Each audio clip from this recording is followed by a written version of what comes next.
Welcome to this edition of What Matters. And today I am joined, my co-host again is Coach Drew. Yeah. Was born as Andrew L. Blackwood, but we call him Coach Drew. Yes. And today we have, I know I say they're special, but they really truly are. I have a special guest with me today, Dr. Joan. Hey, everybody. So, Dr. Joan Samuels-Dennis. Samuels-Dennis, yes. Samuels-Dennis. So Dr. Joan Samuels-Dennis. Yes. And Dr. Joan, you are a colleague of Coach Drew. Yes. Andrew and I met through a colleague at church who thought, Andrew does apologies and I do forgiveness. So, she thought it was a perfect match, right? Isn't that true, though? It's so true. I forgive you. Thank you so much. And I'm sorry. I'm so sorry. I don't know what I'm sorry for, but I just, that was the thing to say. I remember when Wilma, a colleague of ours, as you mentioned, because I just released the book, and in the book it talks about, the genuine apology being a bridge between forgiveness and reconciliation. Mm-hmm. Yes. And honestly, it's difficult to do the work of the genuine apology unless you go to the place of forgiveness. Right. So when I met Dr. Joan, I thought I knew something about forgiveness. I'm telling you, she took it to a whole nother level. Thank you, Andrew. Absolutely. Like, I am going to be posting on my page, Erica Elita, I'm going to be posting some of Dr. Joan's videos. You can check them out on YouTube. And I was sitting there last night and I was writing notes, and then I just stopped. I said, I'm just going to talk to her today because so much information, so much breakdown. Oftentimes people tell you, this is what you should do, but they don't tell you how, and that's where a lot of us get stuck. Yes. So let's start at the beginning. So you are Dr. Joan. Yes. And you are also a registered nurse. Yes. So how did you go from nursing into forgiveness therapy? The forgiveness therapy, I say, is it's all spiritual work. It's my ministry. And I was called into the ministry a really, really long time ago, but the response to the ministry came very, very slow. Mm-hmm. I had to make a couple of mistakes, go through the wrong doors and that sort of thing, and then kind of realize, because the message was always very nagging at me. You're not in the right place doing what you're supposed to do. I mean, literally, Erica, I would come home and say that to my husband. I know I am not doing the thing I was born to do. Right. And he would say, well, what is it? And I would say, I don't know. That's right? Frustrating. I know. So it took me a time of really moving through a place of stuckness. Mm-hmm. That place where you're like, I'm stuck in the mud. I feel like I should be somewhere else other than where I am right now. But where is that place I'm supposed to be marching to? And when you are stuck there for a little while, and if any of you are feeling that way, it's because you have some big things ahead of you, right? Yeah. But you have to do what I call soul work. So here I am. I've gone through a nursing program. I'm a healer. That's exactly what I would call myself now. Yes. And so I'm in a profession that's really a healing profession. I'm interested particularly in mental illness and how do I heal mental illness. Mm-hmm. But all the ways I've studied, as I went through my PhD, I was very dissatisfied with even my thesis because I didn't feel comfortable even incorporating this. Yes, I didn't even feel comfortable because I wasn't incorporating the side of myself that's spiritual. Wow. Right? Yes. And when that was missing, when I couldn't have conversations about spirituality, when I was teaching at a university And I felt like if I said Jesus, then people kind of went, "Are you from Mars?" Or, you know, like, where are you from, right? Yeah. And they look at you very strange. So when you're in a place like that and you're feeling totally disconnected from your spiritual side, it leaves you in a place where you're going, like, where do you want me to go, Lord? So I started praying a very simple prayer. And the simple prayer was this: Lord, close the right doors, open the right doors, right? And after you begin to pray a prayer like that and you mean it, all the doors close, right, at first. And then slowly the doors begin to open, right? And that's literally what happened. I mean, I left the job. I felt pushed out from the job, but I left the job on my own.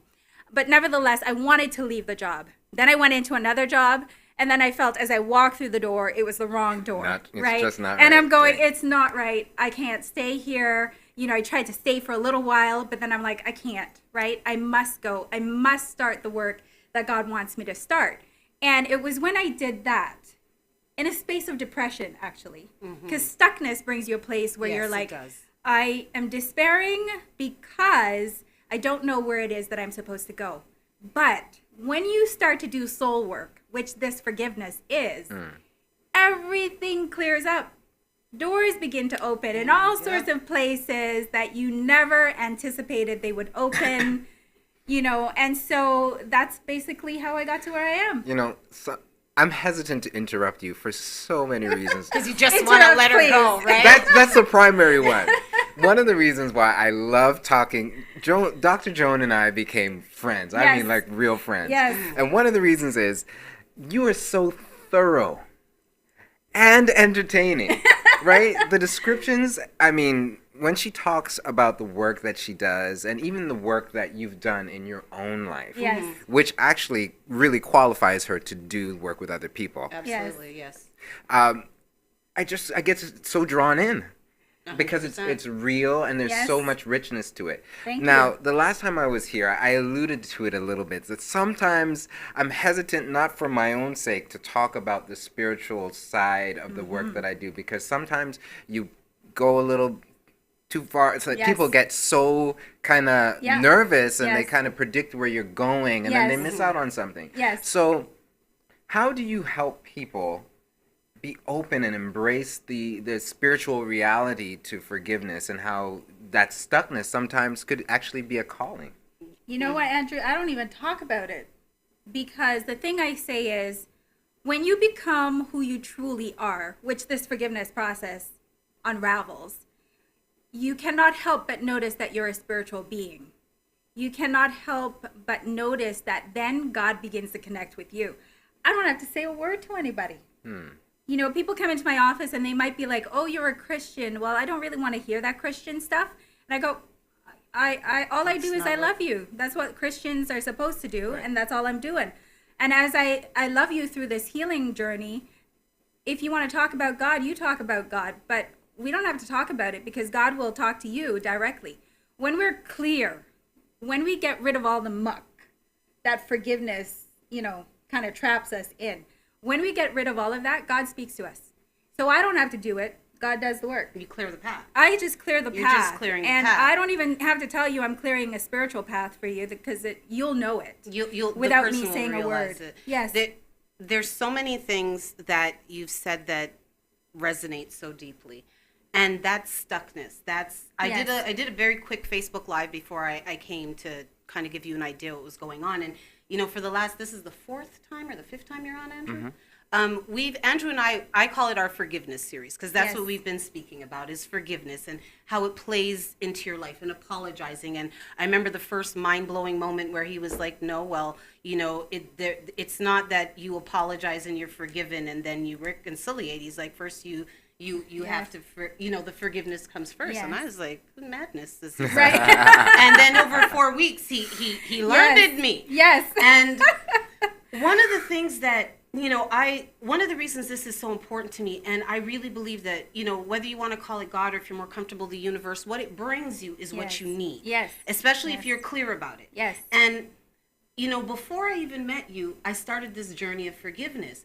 And then, well, the universe said, well, you know what, let me put a whole human here. And he just goes right through. And he'll bring his friend. Yes. But that's where I was. And that's when I realized I had to forgive, because I've done so many things, and I've made a lot of broad and bold movements. Yes. But I was stuck. Yes. I was just stuck. There was a point I couldn't get past it, and there's this shiny thing on the other side. And like you said, knowing you're destined for something, but not knowing what it is. Yes. And it's like, Erica, what's your purpose? Well, I want to help. Right. Help what? Yes. People. Do Yes. what? Not sure. I just want to help. And just stuck. Yes. Yes. And then one day I really stopped and I looked at myself and I said, Erica, why are you here? You know, they say that if you keep going through the same thing, it's a lesson that keeps coming back to you because you didn't learn. Cycling through. You keep going back through it. Yes. And then I realized that there was contention and there was anger I was holding on to. Yes. And it blocked every path. Things that it had nothing to do with, allegedly. Yes. It was blocking. Yes. This was a personal matter, but I wasn't going anywhere in my career. This was a personal matter, and I wasn't going anywhere on my side business. Yes. And this was a personal matter, but I was having problems with my kids. Yes. Yes.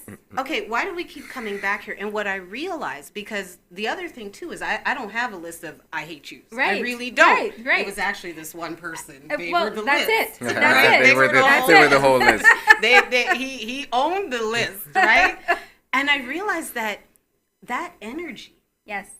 even if we say it's passive, but it's not, that energy was being put there and taken away from everything else. Everything else. So when we come back, where are we going, Dr. John? I'm going to let you lead. We're going to talk about exactly what you just said. We're going to talk about that moment in time that blocks us all. Okay. And if we then clear that moment in time, we'll see how then all the roads and doors open up. All the doors. And windows, too. I'm And telling windows. you. Vents, The whole everything. house. All right. We'll see you right after this break.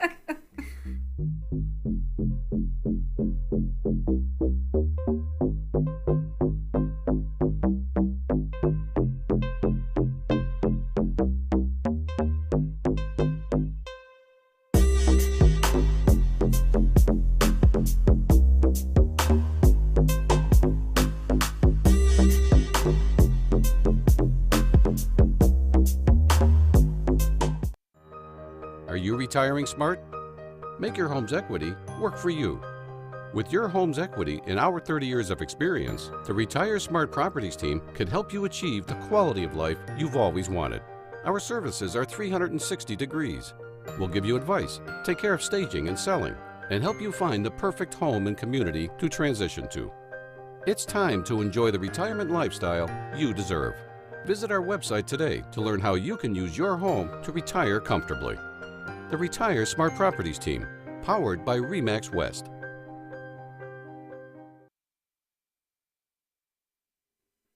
And welcome back to What Matters. And we are here with Coach Drew and Dr. Joan. And we are speaking about forgiveness. So that's a very, very big package, forgiveness, a very, very big package. And it can be broken down, I think, into, for me, two large divisions. It'd be self-forgiveness and the forgiveness of others. So we are now going to speak about that blockage that you get, right? For being in a place of is that unforgiveness? Yes, is that even a word? Yes. Okay, unforgiveness. So tell me a bit about that, because I know I have experienced it, and maybe by explaining it and describing it, there's somebody out there that's going to recognize that force in their own life. Yes. So tell us a bit about that. So in the book, I talk about something called the record. It's the record of wrongs. Mm-hmm. So the wrong is a moment in time when we feel unloved. So someone does something to us and we experience a sense of either fear or being overwhelmed, or in general, just feeling unloved. And that unlove, if we think about how Paul in the Bible talks about what love is. Love is patient, love is kind, it keeps no record of wrong, it trusts, it hopes, it allows, it accepts, all of those sorts of things. Unlove is the opposite of those. And so we have these moments in time where we experience unlove. And in our spirit, we record that. So the type of therapy that I do, what I do is I locate the first moment in time when a person feels unloved, right? And so I go to that moment in time. Your body actually holds that information. Mm-hmm. And I use what's called a muscle strength test to actually test your body and find that moment in time. I will know the day, the year, the month, I will know the minute, the hour. Wow. I will tell you the second if I need to help you to remember it. Okay, wait. Let's slow down. Because I know that this is where people are kind of like, what? What's she talking about, Willis? If you could backtrack a little bit, Yes. tell us, one, how you got to Yes. this ability. Yes. And I'm curious, does your nursing background have anything to do with your ability to do this What kind I of work? do. Yeah. The nursing background, I think, and the ways in which my history helps me to do what I do is simply, I think, more my analytical abilities, my ability to kind of dissect things and investigate, because forgiveness is a bit of an investigation. Right. So the way that I got to this was, as I was in my place of stuckness, I moved through this forgiveness process with somebody actually testing me and my body and locating the moment in time where I first felt unloved. Now, I was consciously aware of that moment. I was 3 years old. I was at the Norman Manley International Airport in Jamaica. My mother is getting on a plane and she's flying to Canada. And that is the first moment in time where I feel alone. I feel like someone has abandoned me. I feel like someone doesn't love me enough to take me with them. And these are the ways in which we feel unloved. But every single one of us have a moment like that. Right. It may not be at 3. It may be at 1. It may be in the womb. It may be, you're 15. But we all have a moment like that, and I think that is for a purpose. Because in that moment, we find a few things. We find our purpose, first of all, but we also find how we want and desire love to be shown. Okay, sorry. Okay, Yes. so I'm going off on a different topic, so I don't want to go too far. No. Yeah, so in that moment, Yes. even if it was when we were 1, so that'd be something we Yes. don't technically remember. Yes. Or when we were older. Yes. You're saying it's in that moment we find our purpose? Yes. So the purpose is in the pain? The purpose is in the love and the way that we love. So the way that I love is not by someone leaving, it's by connecting, right? So everything that I do is centered around connections, right? So my theme song could be connections, or it could be that everything that I now do is about connecting other people. I might work in a very connecting way, so I might be a person who would raise the banner of let's collaborate and connect, right? But in everything that I do, it's all about how do I love? And how do other people who love in a connecting way, how do we all come together now, right? So every single one of us is here to love, and that's our purpose. But connected with that is all of our realities, like our careers and like the things that we do in the everyday. And our love will show up in all of those ways in our special kind of way. So we will build our careers. If we're connectors, we might build our careers so that everything that we do then revolves around that theme. And when we work on that particular theme, we're at our highest potential. So another person might experience something totally different. Like a person might experience bullying in the schoolyard. Okay. They might become then a defender. They might become a lawyer. They might become a policymaker. But all of the work, if they are doing their best work, if they're doing the purpose-driven work, will then center around protection. It might center then around, prevention of that type of bullying. And those people, when they operate in that sphere, will be at their best. Right. You can go and try and operate in a different sphere that is not related at all to the first moment in time, but you will never feel as if you're doing and that's what you're where doing. so that's how you'll constantly feel that disconnect in your life where you're not doing what you're supposed to be doing, that unsatisfying work. Yes. That I think I'd say the vast majority of people experience, right? Right. And that's because we don't know some of these secrets. So the moment in time matters. And what we will realize is that we tend to focus on pain. We don't focus on love. So the forgiveness allows us to focus on love, right? And it allows us to move to the place now where we can say, okay, this is what I want from life. This is the thing, and this is the thing I'm going to give to myself. But we often focus instead on fear. And so the pain that's in that moment, let's call it, in the book I give the example, you know how we all learn to drive on black ice. You know, Right. like if we You should. right? Right? Like if we hit the black ice, what we should be able to do is focus on where we want to go. And then the steering should automatically turn, right? But oftentimes what we do is focus where the car is going, the crash point, right? So the first moment in time is kind of like a crash point. And what will happen is we focus on the pain. And what we'll do is every time we cycle through, we talked about cycling through. Right. We'll cycle through these moments, and it's another opportunity to look in the right direction. But oftentimes what we do is we slide again and we crash again. And what we'll find is that the first moment in time creates certain patterns in the way that we think about ourselves, the way we think about other people, the way we think about the world, and how things operate. And so from that, we create like this script that we play by, the black ice. So every time something triggers within us a memory of that black ice, we go in the direction of the pain until we forgive. And when we forgive in the particular style that I use. Okay. Can you hear Andrew and I's brain doing this? Like, I'm sorry. No, I didn't mean to go on. I'm watching Erica's face because I know Joan, so I'm taking it in again, but I'm enjoying watching Erica take this in. Whoa. So Okay, now, what's happening in your brain? what's Tell happening? me. I'm making a lot of connections, and it's going really fast. And I'm so glad this is recorded because I'm You get to watch it again, right? But when you were saying that, that's such a great analogy, because when you're learning to drive, like they give you that pylon test, and they tell you, don't look at the pylons. That's not where you want to go. You look at the space in between the pylons. And it's like magic. You would have hit every single one before, and as soon as you look at the space in between the pylons, which is where you want to go, that's where your car goes. That's right. It's amazing. Yes. And so when you were speaking about that, I was also thinking of the law of attraction. Yes. And how when you affirm, you never affirm in the negative. You know, I don't want to be hurt. Right, Well, okay, right. all the universe heard was hurt me, and that's Right. what you get. So when Exactly. you're focusing on that crash point, or you're focusing on, oh my gosh, I don't want to go through this again. I don't want this pain. But I don't. You call it. You're bringing it back to you. Yes. So now this is where so many other things come into play. Faith. Yes.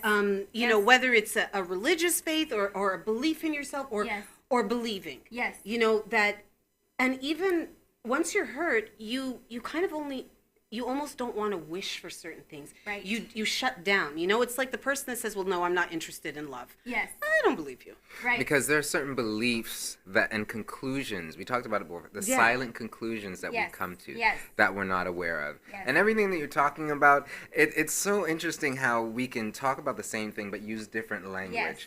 And we talked about the baggage that people carry, the stuff we inherit, the stuff we're afraid to look at. We don't want to sort through and say, this is not mine, this doesn't belong to me, right? And that's what the forgiveness helps us do. It helps us to look at stuff. No longer are we afraid that this is going to hurt me. Right. We can look at it. And when we look at that first moment in time, it gives us so much information because, you know, say you're 37 and something happened when you were 5 and you forgive that first moment in time. Now you're seeing and connecting all the dots and you're able to see the ways in which you've cycled through. But today is a new day when you can make a new decision. You can look in the right direction because now you have the right information that will help you look in that new direction. One of the things that, Now you're taking us to the commercial yes. break, Andrew. You know what? One of the things I love, we're going to have to come back to it after this short break, but I'll give people a clue. One of the things that I love is this reality of purpose and coming to it through forgiveness and apologizing and working on things. Yes. How do you live without discovering and experiencing purpose? Right. Amen. Okay, we'll be back after this break. Good question. Hello, my name is Anisha, and I'm the production manager of TCN Network.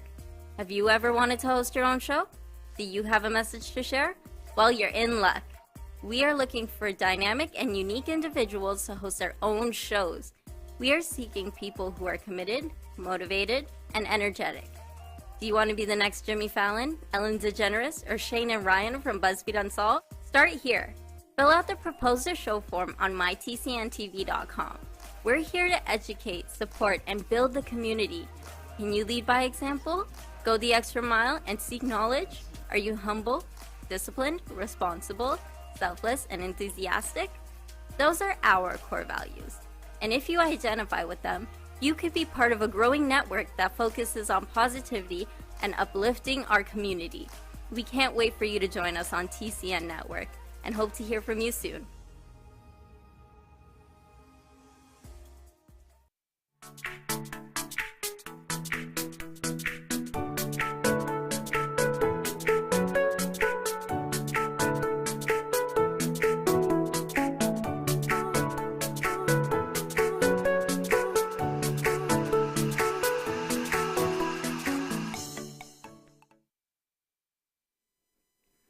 So, now one of the things that I'm really passionate about doing in my work with people is helping people move through a process that helps them to understand themselves even better. Yes. When you were talking earlier about understanding your purpose and coming into your own after going through a process, I totally relate to that. When I think about my own life, being a middle child, watching my parents, their marriage fall apart, and because it was so tumultuous, I was happy about that. Yes. For me, the work that I do now is about healing and bringing healing to families and relationships. Yes. So, talk to us a little bit more about the connection between forgiveness and purpose. Yes. Yes. So there are 4 questions that we ask through the forgiveness process. And we ask them for a specific reason because as a therapist, I would be looking for patterns. Now, you might think there aren't people that you need to forgive. For example, you're a very forgiving person. You smile all the time. You're very jovial. You are contented, whatever the case may be. But every single one of us needs to actually engage with forgiveness as a spiritual practice. And that's just the way that I say it. In as much as you might pray, in as much as you might meditate, whatever the case may be, you also begin to notice within yourself the moments and times when your energy shifts away, when you actually feel depleted, when you feel tired, when you feel like your focus is slightly off, even though it's not off a whole lot. When you can't function at the highest level that you know that you usually function at, that means you need to forgive something. The question that you always have to ask yourself is, when did that depletion in energy first begin? Because something in the present moment is now triggering something that you need to return to in the past. There's always a connection between what's happening right now and what's happened in the past. But it takes a lot of insight to actually figure that out on our own. Even sometimes I need help doing that. But the first question is this: what did you want from that person or persons? It could even be an institution. It could be your work. It could be your school, whatever the case may be. But what did you want that you were not able to get from those people? In that present instance? In that present instance. But because I find the first moment in time is really what's most important, because what you'll find is what you want in the present is the same as what you wanted in the past. It never changes. So we go back to the first moment in time where you feel unloved, and we're asking the question, what did you want in that moment? And as you ask the question, then you're getting an answer. So do you mind if I use you as an example? Sure. You mentioned your dad a little bit earlier, and the fact that you've always been angry with him. Do you remember the first moment in time you became angry with him? Well, the thing is he was absent. So okay, he wasn't there to be mad at. Right. And the first time I met him, actually, I was 6 years old. Yes. The office called me to the office. Yes. They said, your father's there. But my dad, the man I consider my father, who's technically my stepfather, they were confused because they saw one dude at the parent-teacher interview and another guy showed up. So I went and I recognized my own face. Yeah. You see yourself. Yes. You know when Yes. you see yourself. I'd never seen him before in my life, and I walked in and I'm like, that's Ben. Wow. And he came, and it was a little bit before my birthday, and he sat there and he said, you know what, I'll be back on the 14th. And I came to say hello, and I was amazed. Right. And then the day of my birthday, I stayed at the fence, and the schoolyard emptied, and my cousins went home, and I stayed by the fence, and he never came. Right. And it was my dad, that came. showed up in his gold Trans Am Yes. and took me to Consumers and bought me a Barbie. I remember that very clearly. So that was the first time I saw him. Yes. And I don't even remember being mad at that Right. time. And you don't have to be angry. And that's the thing. A lot of people think that if you need to forgive something, you need to be angry. But sadness needs to be forgiven. Loneliness needs to be forgiven. Isolation needs to be forgiven. Grief. Rejection. All of those things need to be forgiven. And you don't necessarily react on an outward way with any of those. So let me ask you the question. What did you want from your father? I wanted him to be present. To show up. And I wanted him to love me. And he made a promise. You wanted him to keep his promise. Absolutely. And so what'd you get instead? Not that. I got him not showing up Yes. and not being there and being left. I didn't see him again until I was 15. Wow, that's a long time. So between his promise and then seeing him the next time, you don't, it's almost like, how old were you the first time? 9 years. 6. So yeah, 9 years. 9 years. That's a long time. So he's basically absent. So the first question is, what did she want? And we heard, be present, show up, actually live up to the promise that you've just made. Yeah. So do you notice all the times when you get mad at people that it's related to them not showing up, What- them not keeping a promise, them actually being absent for a period of time? 100%. As I was saying it, Yes. it just clicked in. And for me, I explained that to someone that's why sometimes I won't commit to things, because I don't like to let people Right, down. right. That's a huge thing for Yes. me, is letting people down. If I say I'm going to show up, Yes, I have to show up. yes, And what I realize is I have a dear friend, and it's the same thing where she's not always there. She's Yes. a wonderful friend, but there are times where she says she'll show up and she doesn't. and she doesn't. And I it had hurts to you. withdraw from that because exactly that. Yes. And I explained to a mutual friend that actually hurts me. Yes. And it's not even that I feel anger. It just hurts me Yes. so much. Yes. And you're absolutely right. Every time that I have been and it's usually disappointment, because Yes. I tend not to react in anger. Yes. And that's something that, people have commented on, like, why do you just walk away? And that's kind of Yes. how I deal with situations I don't like. I just Well, leave. it's more than likely how you dealt with the situation back then too. Right. Right. And so everything is hidden in that moment. The thoughts that you have about people now is connected to that moment.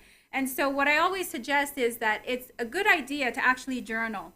So even before you actually move through the forgiveness process, ask those questions. What did I want? What did I get instead? And how did I feel about it? You've already said disappointed, right? I mean, the anger will be silent. It'll be pushed it's down, like right? Anything else? I don't know if that's the proper word, but not being worthy. Right. So not being good enough for somebody to Yeah, actually live not up to their being- promise and actually be present for the moments in time when they say that they will. Now, as you're journaling, you'll dive even deeper beyond just these feelings that we've talked about, but right now that's enough. Do you know why your father would have behaved that way? Why he would have gone out of his way to come and meet with you at the school and then make a promise that he would come back, but then not show up for another 9 years? Do you know what was happening with him that would have explained any of that? No, I don't know what happened. I mean, because I did get to meet him again when I was older, and then I had the information from my mother, and then I had my own experience with Yes. him, I was able to, that you get rid of the fantasy parent in your head, Yes, and you end yes. up dealing with the actual Yes, parent. Real one. yes. Because the absent parent is always the hero, Yes, right? yes. Any child that is missing a parent or a parent is not present, they will tell you the other parent That's is right, obviously because they a can make up. much better parent than this one who makes them brush teeth and do homework and whatever else. Yes. And so then when I got to meet him, it's like, wow, you're really awful for real. Like, Right, this is, right. she wasn't making that up. Right, You're really right, not a nice person. right. And then there was this feeling of, it was just tremendous sadness, because I spent so much time missing something that wasn't even to be Real. It wasn't real. And something I've told my own son is that our blessings sometimes come disguised as disappointments. Yes. And an absent parent is far better than a toxic parent. Right. So, but we don't know that as children, right? Right. So, and we love our parents no matter how they treat us. Yes. So it's what I realize is, just sitting here speaking to you, and there's so much processing through my brain, is that is exactly it. And then what I do is I don't make myself 100% available for your rejection. I may be like 60 or 80% available, but there's that little reserve that if you don't show up after school, you're still what I call disconnected, right? Yes. And until you completely forgive, you don't get reconnected. You have no desire to be with that individual or individuals. You will actually sometimes physically distance yourself. But the other part of this that I like to remind everybody is that we're all repeating patterns. We all have the black ice. So your dad has a black ice too. You have a black ice, you have a black ice, I have a black ice, but your dad has the black ice. So now the investigation that we do is about figuring out, why does he repeat a pattern that is not only toxic, but the pattern of being absent? Why does he repeat that pattern? Who left him behind that, and it was so painful for him that now he's in a position where he's stuck repeating the pattern over and over and over again.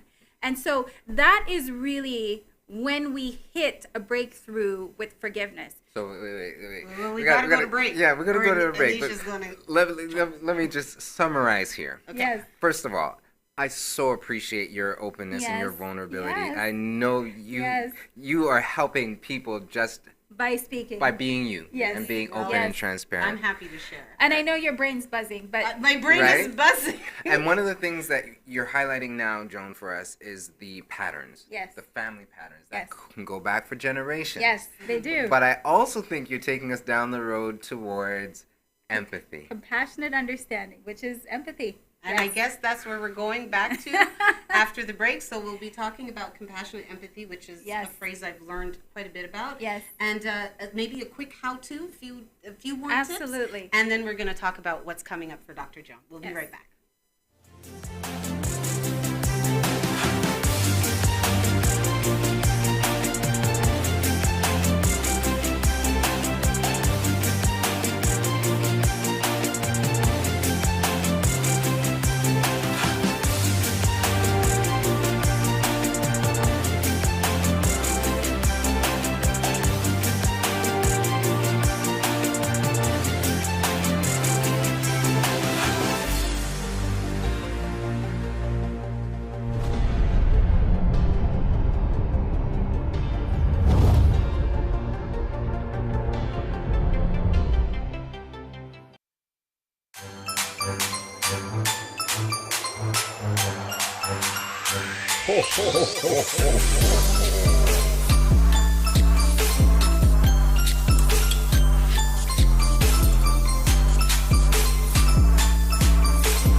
All right, Joan. Which camera are we at? Camera one. Okay. All right, Joan. We're in camera one. Okay. I'm excited. I can hardly keep my seat here because you are going to talk to us a little bit about compassion and empathy and how all of that connects forgiveness to purpose. All in 5 minutes. Right. Yeah, exactly. You have 5 minutes. And yes, how you can compassionately understand Yes. the person that's hurt you. Yes. By Dr. Joan. You cannot forgive unless you come to a place of compassionate understanding. I mean, it will simply stall the process. You can list off what you want. You can list off what you got instead. You can cry. You can scream. You can do all of those things. But until you come to a place where you step into the other person's shoe, where you actually try to do your own investigation. We've all heard family stories. We've all got that little bit of background that helps us to understand why the other person behaved the way that they do. We've got an understanding of what patterns have been created in their lives. So the forgiveness process is about revealing that. And sometimes I'll just say to the client, just, what do you know about this individual that you can tell me that would help me understand why they behave this way instead of the way you wanted them to? And immediately, everyone has a story that they can recount to me. And then as a therapist, what I do is I tease that apart and I show how that's connected to what's going on with you right now. And so once I reveal that to the individual, then they go, okay, I understand the person's black ice. I understand the pattern that they're recycling through and how that impacts me. What do you do and what do you say to the person who, I don't care about their black ice. I don't care why they did what they did. They hurt me. I don't want to. I've never had that. Really? No. I have a question. You never had that. I wanted to know. Maybe it's possible, but I've never had that. Never had that. Yeah. I want to know, what do you do when it's a stranger? Because this seems to be in the context of someone you know. Yes. Usually, because honestly, it's the people we love that tend to hurt us the most. Yes. But there are those random incidents where a stranger comes out of nowhere. That truly random thing where you are just a victim of randomness. And they do something. Yes, and if you saw my video, my YouTube video on self-forgiveness, I talk about this guy that did this screaming thing at me, like just a total blast, a total stranger on the train. So I can totally get the stranger who does something, or the stranger who rapes you, or the stranger who beats you up, or something violent, right? The drunk driver that kills your parents. Right. So for those people, it's harder because you don't have the background to actually see their pattern. But I always explain it this way, and most people understand it, that what we get is what we give. And most people can step into their own sense of being and know through their own experiences that what their parents gave them is what they give to themselves and what they give to other people. Yeah. And so what I can say is someone has taught this person to yell at other people, and it's totally acceptable for them to do that in a public place. It's totally acceptable for them to just blast somebody and leave. And they have learned that from somewhere. And so that's what they've received, and that's what they now give. Most people are able to, and I should say all people that I work with, are able to step into that. And even for the rapists, offer compassionate understanding. Once you have compassionate understanding, now we move on to some simple statements. I let go. I love you. Yes, I love you. We say, I love you, even to the rapist. Not, I love you, I want to hug you intimately, but I love you as a person of the human race. God has created all of us. God loves all of us. So I love you.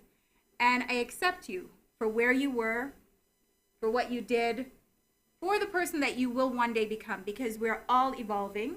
We're all moving to the next level. And for the person who hasn't forgiven, they're kind of stuck. Yes. But for other people, they're moving to the next level. And I'm wanting to move on now from this. I choose to move on from this.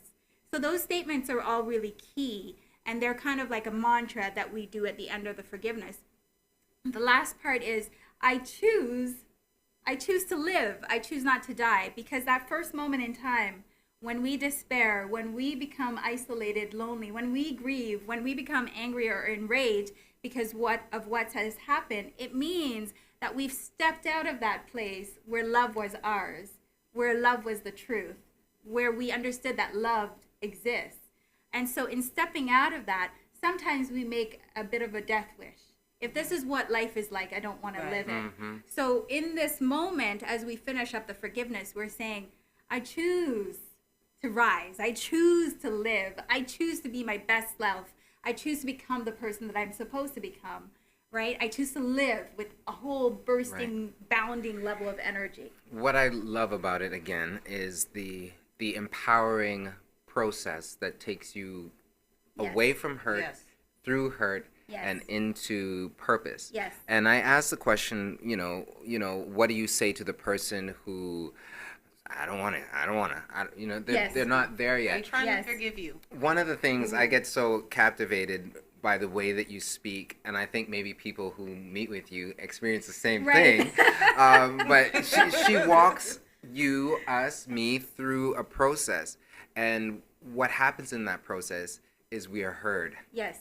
our experience is so Yes. validated Yes. that we can move through that anger. Because a lot of times we hold on to the Yes. anger because nobody's heard it. Yes. Nobody's And heard I'm it. going to Yeah. hold on to Yes. this till Yes. everybody in Yes. the world Yes. hears it Yes. and Yes. something is done about it. I tell you, people will say, I understand the other person more than they will say, I love the other person. So what I will get is some people who say, I can't say I love you. And so I'll say, well, we have to say it. So why don't you take a minute, take 5 minutes, and I'll be with you as you process the readiness to get to say that. And eventually most people say it. I've had one client who says, nope, can't say I love you. And I say, okay, we'll do that the next time, right? And so they go off, but the next time they come and they realize they get a release from this. So Right. they're willing then to say, okay, I'll say it, I love you. And your words the next time reminded me of something that I don't think people know from the outside of the process. Yes. That it is a process. Yes. It is It's a not a process. one-shot. Right? This is Yes. not, It's although not- we're talking in a matter of like, which camera am I talking to? One. Let's do number one? Okay, number one. Although we're talking in spurts of 5 to 10 minutes here, Yes. for some people this process could take a little bit of time. Well, Years. I always say I guide you through the first 5 sessions because there's forgiveness of the other, there's forgiveness of self. Yes. And it's forgiveness using the exact same words. So, I forgive you, Dad, for not showing up, for being absent, for making a promise and breaking the promise. I forgive you for not showing up, for being absent, for breaking the promise, right? And you can see all the times when you've done the same thing Yes. Yeah. as your dad in these small ways. It might not be the mighty ways that he No, did but it. it's little- But, right, it's little things, We right? become perpetuators That's of right. the same Yes. hurt. The same Yes. hurt. Absolutely. And so as you do the self-forgiveness, though, what you're doing is you are now opening your eyes up to the ways in which you've made certain decisions that trap you in a way of doing things, but also that trap you in a way of doing opposite of him. Because you might have made the decision, I'm never going to be like that guy. But then you do the opposite. You're present everywhere, right? To the point where Overcompensation. it's like consuming so much of your energy that it's not healthy, right? Where you are now you're turning down projects because you're afraid that you won't show up. Right. But the projects are there as an opportunity. So now you're closing doors that you shouldn't close. You should just be realistic with yourself and say, okay, so if I don't show up this one time, it's okay. Right? I just need to be appropriate about it and give the proper excuse and do whatever, but it's okay, right? okay. So you It's okay begin not to to. release yourself from these beliefs that you think are helping you. You get to unpack your baggage. You get That's to, right. so That's many right. good things I've learned. So I have to go back to being a host now because I've just been a student for this last hour. If you see, I'm just here gazing at her. I truly have learned so much. I have so much to process, and I thank you. Andrew knew what he was doing. I still feel blindsided. He warned me, but I still feel blindsided because this was a lot. But before we leave this episode, I want to play a short video. So can you tell us about your upcoming event? And we're going to share that video. Yes, we have an event coming up that's called the Third Act, where we are inviting women who are in that phase of life where they truly want to live in their purpose. So, they might be at a stage where they're redesigning their lives, new relationships, new careers, and those sorts of things. We want to help them establish a vision, set up some goals, do the nitty-gritty step-by-step. And we're going to be talking about connecting with people and networking, building a community. Right? So, Anisha, if you'd play that, I sent you the clip, right? Yeah. Okay, so we're going to play the video, and we'll be back in a minute, literally. When we embrace that new relationship, when we're pushed out the door and the opportunity to become our own boss finally arrives, when we've been called into a ministry and we finally say yes, we all have one question. How do I ensure my success? We start with soul work. We dive deep and discover the buried desires of our hearts. We uncover and overcome the fears that stop us. We put ourselves in a place and a space where we can hear God's voice. Then, and only then, are we ready for the next step. If you're transitioning, we call this the third act. Join us on November 17th at the Royal Ambassador Event Center for a one-day retreat designed to ensure your success. Welcome back. As you can see, we have a lot of fun here. And so, as usual, we did not have enough time.